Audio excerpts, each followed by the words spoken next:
Hi guys, it's Galina. I have for you a quite long video featuring Tonic Studios Craft Kit number 25, but I will share lots of tips you can use in your daily card making routine.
Next, I want to show you two cuties. I made them after watching a video from Bibi Cameron.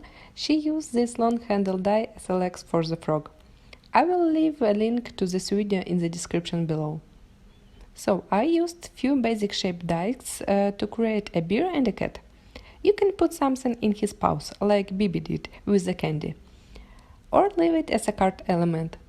It will be a lot of fun to make such simple projects with your kids or create invitation for your child's birthday. Hope I can inspire you to look back at your dice and make something completely unusual. Write me in comments below what you prefer to make, cards or 3D projects like boxes. And don't forget to subscribe. See you soon!